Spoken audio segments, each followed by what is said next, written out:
How are you guys doing? Is this a handsome crew or what? Bachelorette number one. Yeah. So how are you guys? Are you enjoying yourself? Right. Yeah. Have you all had a chance to meet these men? Yeah. Yeah.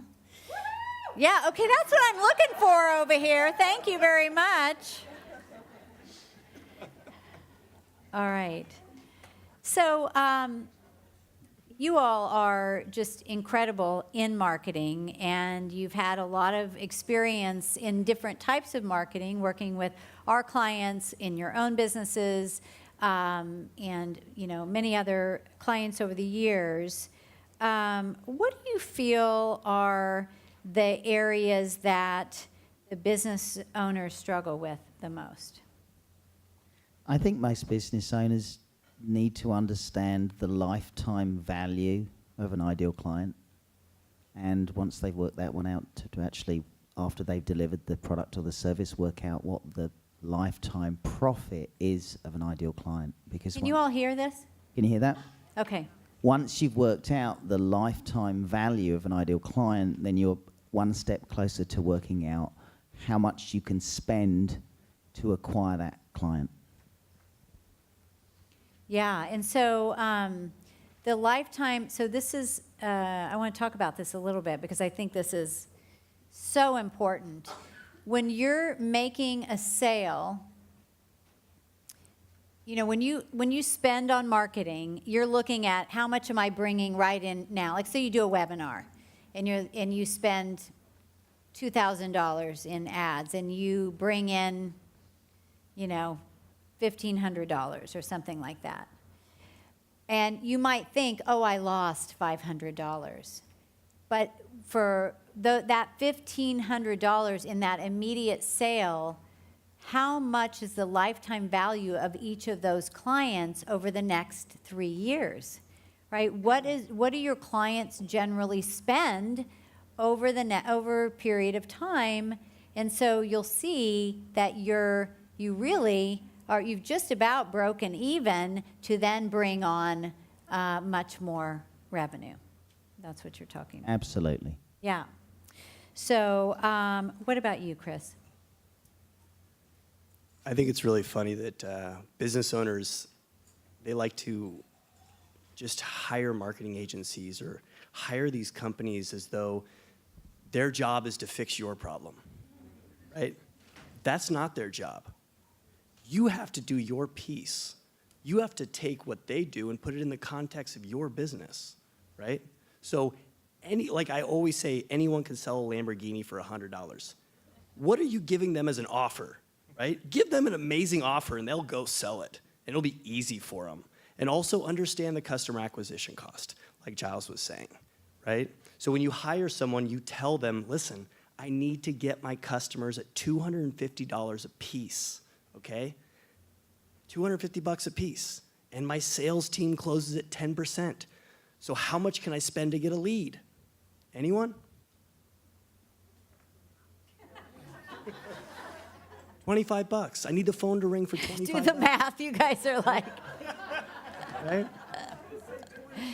So when you talk to them, you say, hey, what is your strategy to get my phone to ring and I can spend $25 every time the phone rings?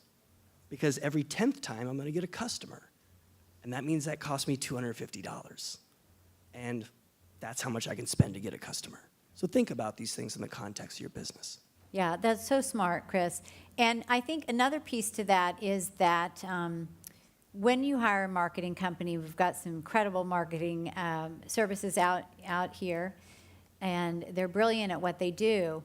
And I think sometimes we just hand over and go, oh, thank God, I don't have to deal with that anymore. It's taken care of. And one of the reasons we really teach marketing in Pinnacle as well, that even if you're not doing it, which you really shouldn't necessarily be doing it anymore, you need to understand you need to understand the marketing. You need to understand who your audience is.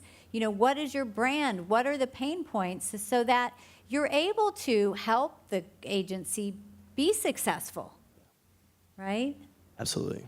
Yeah. What about you, Phil? I got my own. That's mine's more on the humanistic side for entrepreneurs, and it's the bright, shiny object ADD that most entrepreneurs, me Nah. included, None of these people have that. suffer from. Right. If I say squirrel, where will everyone look? You know, so it's the same thing in our business. The bright, shiny objects don't necessarily create the greatest ROI for us, but they're attractive. Napoleon Bonaparte once said to his handlers, because when he was getting dressed, they'd hurry up because they were nervous. They were nervous about what was going to happen, but they'd make mistakes. So his statement was, slow down, I'm in a hurry. And so many times entrepreneurs are in such a hurry to make a decision that they make the poor choice. And so slowing down, and just like with everyone saying on the panel, know your numbers, understand the marketing, do your work, look at your core values, find out who your ideal client is. But it's the ADD, bright, shiny object that gets most entrepreneurs in trouble. Mm-hmm. And then on the other side of it, don't sit on it so long that you're not taking action either. Absolutely. Right. Very decisive, clear action. Yeah.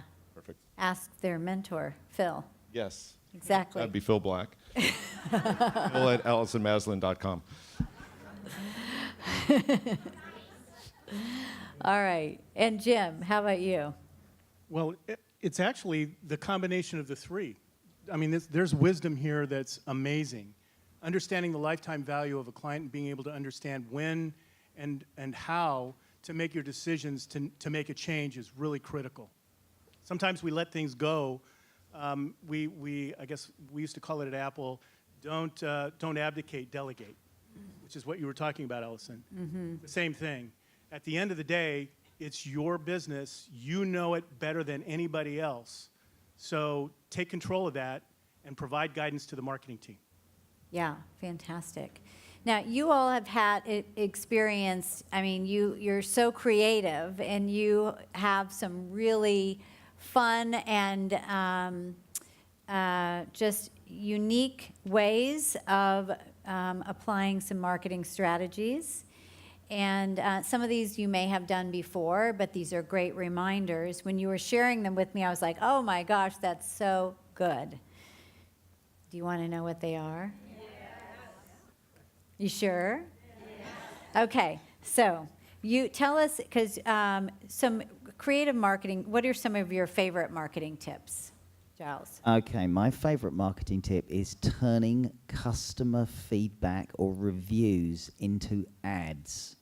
Right? Most of us have a business nowadays where we're going to get some form of review, whether it's on Yelp, whether it's on Amazon, whether we're using testimonials. So what we did in my company is we would take all the reviews that we got, we would read them amongst the team, and the ones that made us laugh the most, we would turn them into a slide, and then we would push them out as an ad. So I'm going to show you a couple of those. Are the slides up? I can't see. Is it up? Which one can you see? Yeah. I didn't want to risk being called down to HR for hygiene issues. It has not disappointed me. Yeah, for the natural deodorant. That is Giles brand, Bali Secrets. Here's another one. I sweated like a stuffed pig yesterday, and this held up right on through. So you can see how easy these are to create. So the bit for me is they're super easy. They've got social proof embedded into the ad, and the customers love them because they feel heard, and they cost you nothing. You know, you think, how much did this ad cost us? Yeah, you could do those, Geeta. Nothing. Yeah. How about you, Chris? What's a cool marketing tip to share? We've all heard mobile first, right?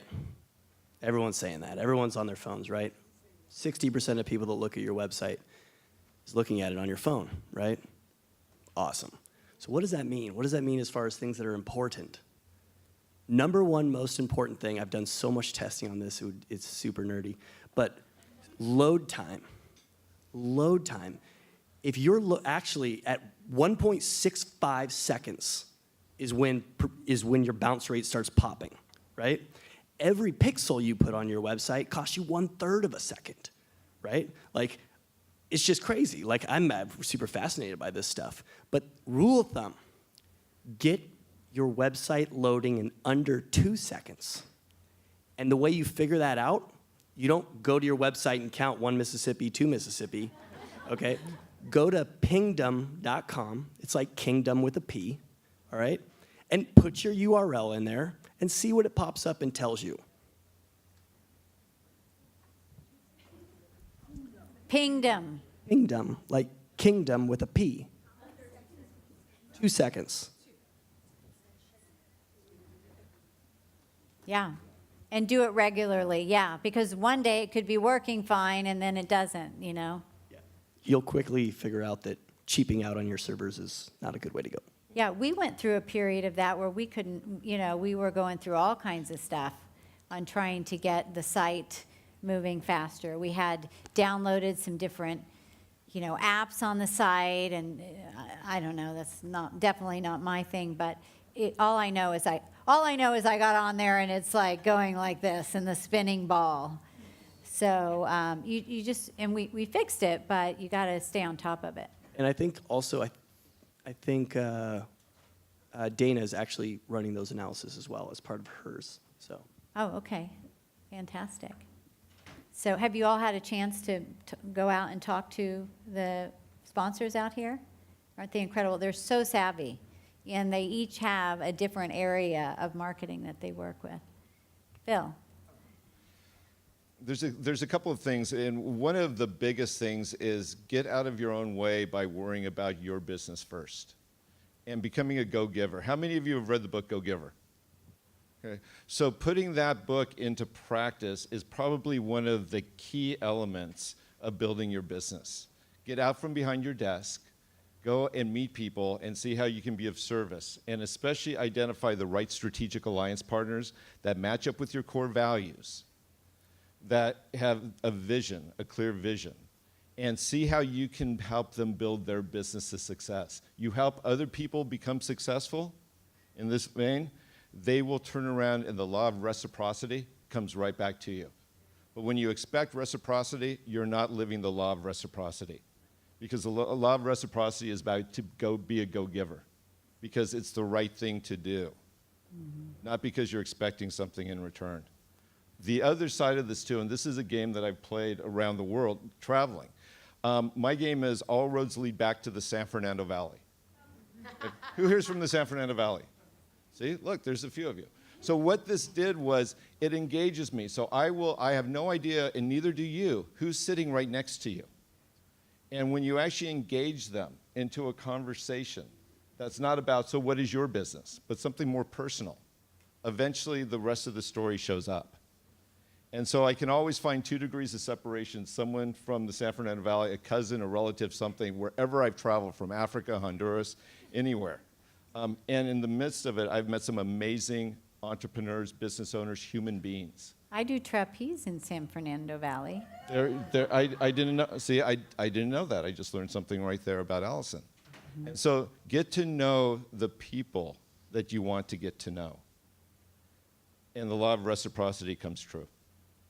Yeah, absolutely. And that's why it's so important to get out to an event like this, to be around others. Stop hiding behind your computer. Really. Great. Thanks, Bill. How about you, Jim? What's a marketing tip you want to share? How many here are B2B? Okay, so this is actually a LinkedIn tip that I used for one of my clients, where it's a very, very simple technique where you identify a group, target group, which you all should have, right? Your avatar of who your ideal client is. And then using a mechanism for groups inside of LinkedIn, you start messaging the individual members of the groups. Messaging now, not sending emails, not sending emails. And you're just going to have 4 simple questions, and it's really, really straightforward. When you reach out, you're going to say, quick question, : what's your business?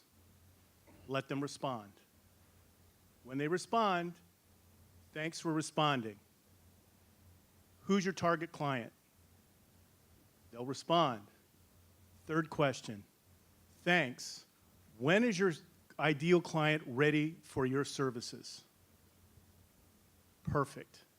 They respond. And the last question is the gold question. I have a system and a service that might be able to help you. And then you add Giles's ad at the bottom of that text message, and they will respond. Free. It's all free. So it works really well. We actually generated, in 30 days, for one client in the trades, we raised about $100,000. I think we need to get married, Jim.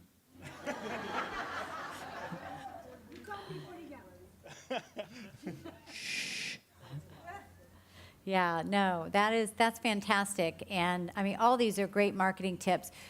Video texting.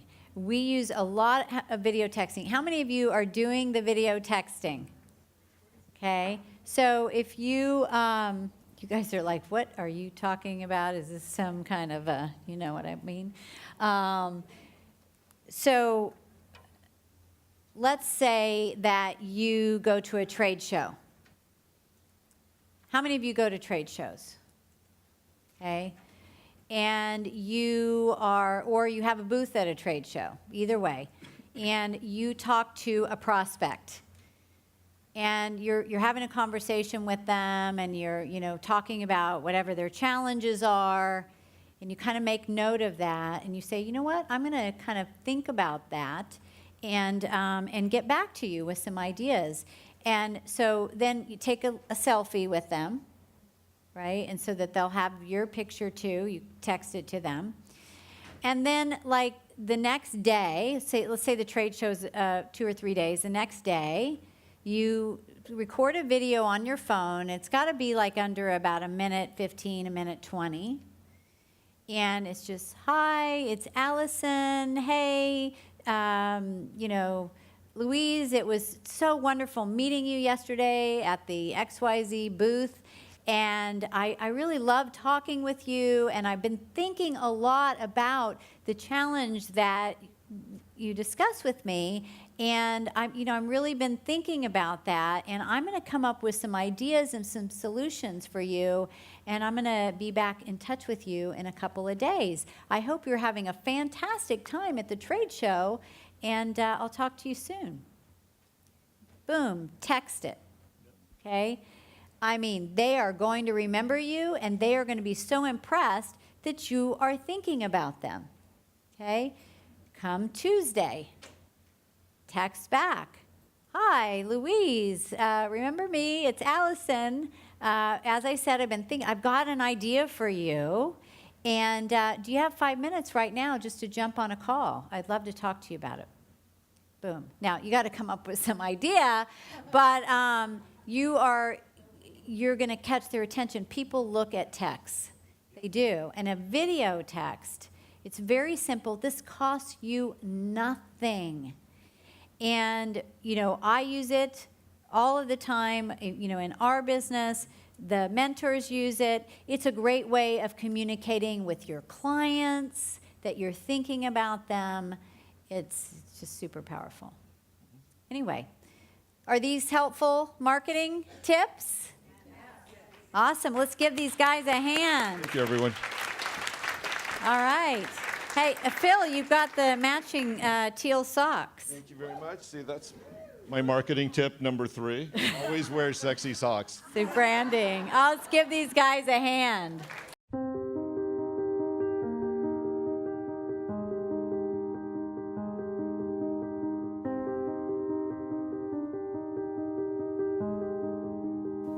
Scaling a business is not for the faint of heart.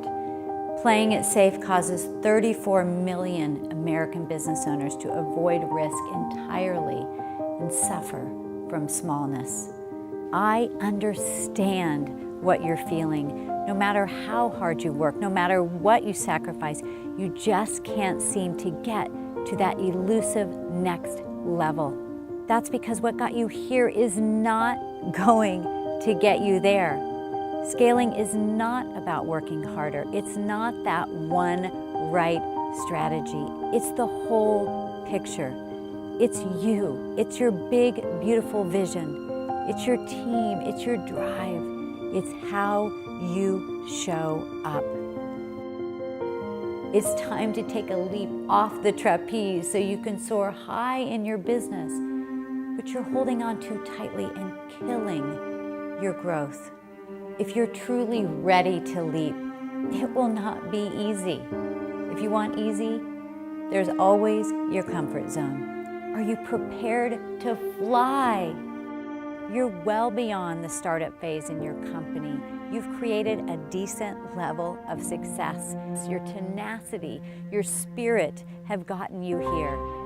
But my gut tells me you were not put on this earth to play small and stay inside the box.